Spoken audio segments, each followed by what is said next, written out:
ಹಾಗೆ welcome back. ಇವತ್ತಿನ ವಿಡಿಯೋದಲ್ಲಿ ನಾವು quality power I P O ಬಗ್ಗೆ ಡಿಸ್ಕಸ್ ಮಾಡೋಣ. ಟೋಟಲ್ ಸೈಜ್ 858 CR ಇದೆ. ಇದು 18th ಸಬ್ ತನಕ ಓಪನ್ ಆಗಿರ್ತದೆ. ಓಕೆನಾ? ಸೊ ಇದ್ರದ್ದು ಡೇಟ್ ಡಿಸೈಡ್ ಆಗೋದು 19th ಫೆಬ್, ಅಂದರೆ ಅಲಾಟ್ಮೆಂಟ್ ಡಿಸೈಡ್ ಆಗೋದು, ಲಿಸ್ಟಿಂಗ್ 21st ಇದೆ.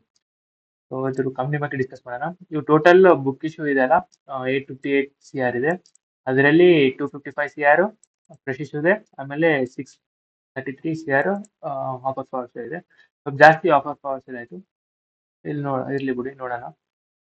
ಸೊ ಆಫರ್ ಪವರ್ ಸೇಲ್ ಇದ್ರೆ ನಾವು ಏನು ಹೇಳಿದೆ, ಶೇರ್ ಹೋಲ್ಡಿಂಗ್ ಪ್ಯಾಟರ್ನ್ ನೋಡಬೇಕು.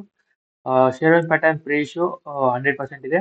ಪೋಸ್ಟ್ ಇಶ್ಯೂ 73.91 ಇದೆ. So not bad. ಸೊ 50% ಜಾಸ್ತಿ ಪ್ರಮೋಟರ್ಸ್ ಇದ್ರೆ ಬೆಸ್ಟ್, ಚಲೋ ಅಂತಂತಾರೆ. So not bad. ಈ ಕಂಪ್ನಿ ಬಗ್ಗೆ ಡಿಸ್ಕಸ್ ಮಾಡೋದಾದ್ರೆ, ಇವರು ಇನ್ಕಾರ್ಪೊರೇಟ್ ಆಗಿದ್ದು 2001 ಅಲ್ಲಿ. ಇವರು ಎಲೆಕ್ಟ್ರಿಕಲ್ ಎಕ್ವಿಪ್ಮೆಂಟ್ಸ್ ಮಾಡ್ತಾರೆ. ಇವರು in business of energy transitions ಮತ್ತೆ ಪವರ್ ಟೆಕ್ನಾಲಜಿ ಮಾಡ್ತಾರೆ. So provides high technology electrical, high voltage electrical equipments ಮತ್ತೆ ಸೊಲ್ಯೂಷನ್ ಫಾರ್ ಗ್ರಿಡ್ ಕನೆಕ್ಟಿವಿಟಿ. ಓದ್ತಿರೋದು ಏನು ಸೊಲ್ಯೂಷನ್ ಪ್ರೊವೈಡ್ ಮಾಡ್ತಾರೆ. ಟೋಟಲ್ ಇವರಿಗೆ 20 years ಎಕ್ಸ್ಪೀರಿಯನ್ಸ್ ಇದೆ ರಿಯಾಕ್ಟರ್ಸ್, ಟ್ರಾನ್ಸ್ಫಾರ್ಮರ್ಸ್, ಕನ್ವರ್ಟರ್ಸ್ ಮಾಡೋಕ್ಕೆ.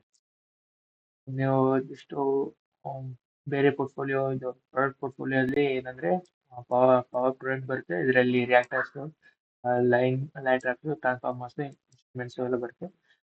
ಪವರ್ ಕ್ವಾಲಿಟಿ ಸಿಸ್ಟಮ್ಸ್ ಅಲ್ಲಿ ಬರೋದಾದ್ರೆ ವ್ಯಾರ್ ಕಂಪ್ಯಾಸಿಟರ್ಸ್ ಮತ್ತೆ ಟ್ರಾನ್ಸ್ಕಾಮ್ಸ್ ಎಲ್ಲ ಬೇರೆ ಬೇರೆ ಬರುತ್ತೆ.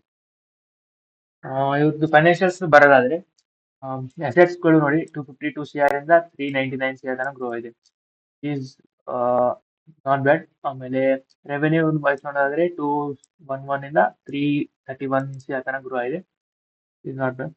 ಮತ್ತೆ ಪ್ರಾಫಿಟ್ ಆಫ್ಟರ್ ಟ್ಯಾಕ್ಸ್ ನೋಡಿ ಅಷ್ಟೇ ಇದೆ. ಅರೌಂಡ್ ನೀವು ಹೇಳ್ಬೋದು ಒಂದು 5 to 10% ಅಷ್ಟೇ ಇನ್ಕ್ರೀಸ್ ಆಗಿದೆ ನೋಡಿ, ಏನು ಜಾಸ್ತಿ ಆಗಿಲ್ಲ. ಇದೊಂದು ಸ್ವಲ್ಪ ನೋಡ್ಬೋದು, ಜಾಸ್ತಿ ಆಗಬೇಕಿತ್ತು. ಬಾರೋಯಿಂಗ್ಸ್ ನೋಡೋದಾದ್ರೆ ಕಡಿಮೆ ಇದೆ. ಸೊ 11.52 ಇದ್ದಿದ್ದು 12.55 ತನಕ ಬಂದಿದೆ. ಟೋಟಲ್ ಡೆಟ್ ಟು ಇಕ್ವಿಟಿ 0.5 ಇಲ್ಲಾಂದ್ರೆ 1ಕ್ಕಿಂತ ಕಡಿಮೆ ಇದ್ರೆ ಬೆಸ್ಟ್ ನೋಡಿ. ROE ನೋಡಿ 29.15%, ROC ನೋಡಿದ್ರೆ 19.2%, ಪ್ರಾಫಿಟ್ ಮಾರ್ಜಿನ್ 16.74%. ಓಕೆನಾ? ಸೊ ಇವ್ರದ್ದು ಪಿ ರೇಷಿಯೋ ಬರೋದಾದ್ರೆ ಪೋಸ್ಟ್ ಇಶ್ಯೂ 32.86 ಇದೆ. ಸೊ ಇದು ಕಂಪಿಟೇಟರ್ಸ್ ಬರೋದಾದ್ರೆ ಯಾರ್ಯಾರು ಕಂಪಿಟೇಟರ್ಸ್ ಬರ್ತಾರೆ ಅಂದ್ರೆ ಟ್ರಾನ್ಸ್ಫಾರ್ಮರ್ಸ್ ಮತ್ತೆ ರೆಕ್ಟಿಫೈರ್ಸ್ ಅಂತ ಒಂದು ಕಂಪ್ನಿ ಇದೆ, ಮತ್ತೆ ಹಿಟಾಚಿ ಎನರ್ಜಿ ಇದೆ, ಮತ್ತೆ GE TD and TD limited India limited ಇದೆ. ಸೊ ಇದು ಪಿ ರೇಷಿಯೋ ಟ್ರಾನ್ಸ್ಫಾರ್ಮರ್ಸ್ದು ಜಾಸ್ತಿ ಇದೆ.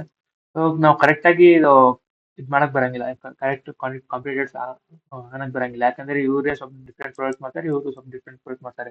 ಪೋರ್ಟ್ಫೋಲಿಯೋ ಡಿಫ್ರೆಂಟ್ ಇದೆ. ಸೊ ಇವರು ಟ್ರಾನ್ಸ್ಫಾರ್ಮರ್ಸ್ ಮತ್ತೆ ರೆಕ್ಟಿಫೈರ್ಸ್ ಮಾಡ್ತಾರೆ ಕ್ವಾಲಿಟಿ ಪವರ್, ಬಟ್ ಅಷ್ಟು ಪೋರ್ಷನ್ ಇಲ್ಲ. ಹಿಟಾಚಿ ಅವ್ರಿಗೂ ಮಾಡ್ತಾರೆ, ಅವ್ರದ್ದು ಜಾಸ್ತಿ ಪೋರ್ಷನ್ ಇರ್ಬೋದು. ಸೊ ಅದಕ್ಕೆ ಸ್ವಲ್ಪ ಜಾಸ್ತಿ ಪ್ರೀಮಿಯಂ ಇದೆ ಇರೋದು ನೋಡಿ. ಪಿ ರೇಷಿಯೋ ನೋಡೋದಾದ್ರೆ ಒಂದ್ಸತಿ ರೀಚೆಕ್ ಮಾಡೋದಾದ್ರೆ ಮಾಡ್ಬೋದು ನೀವು. ಟ್ರಾನ್ಸ್ಫಾರ್ಮರ್ಸ್ ಮತ್ತೆ ರೆಕ್ಟಿಫೈರ್ಸ್ ಲಿಮಿಟೆಡ್, ಮತ್ತೆ ರೆಕ್ಟಿಫೈರ್ಸ್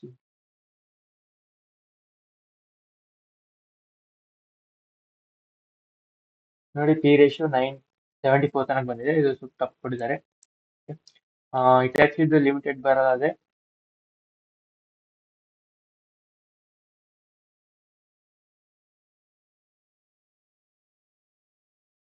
ಇವ್ರದ್ದು ಪಿ 150 ಇದೆ.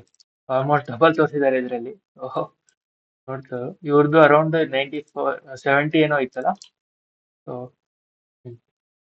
ಅರೌಂಡ್ 75 ಇದೆ. ಸೊ ನೀವು ಅನ್ಬೋದು ಸ್ವಲ್ಪ ವ್ಯಾಲ್ಯೂಯೇಷನ್ ಗ್ಯಾಪ್ ಕೊಟ್ಟಿದ್ದಾರೆ, ಬಟ್ ಕರೆಕ್ಟ್ ಆಗಿ ಡೈರೆಕ್ಟ್ ಕಾಂಪಿಟೇಟರ್ಸ್ ಆಗಿ ನಾವು ಕನ್ಸಿಡರ್ ಮಾಡಕ್ ಬರೋದಿಲ್ಲ. ಇವ್ರದ್ದು ಲಿಸ್ಟಿಂಗ್ ಏನ್ಸ್ GMP ಎಷ್ಟು ನಡೀತಿದೆ, ಜಸ್ಟ್ 1% ನಡೀತಿದೆ. ಸ್ಟಾರ್ಟಿಂಗು ಜಾಸ್ತಿನೂ ಇದ್ದಿದ್ದಿಲ್ಲ. ಸೊ ಓಪನ್ ಆಗಿದ್ದು 135 ಇಂದ, ಆಮೇಲೆ ಡಿಕ್ರೀಸ್ ಹಾಕೊಂತ 35 ತನಕ ಬಂತು.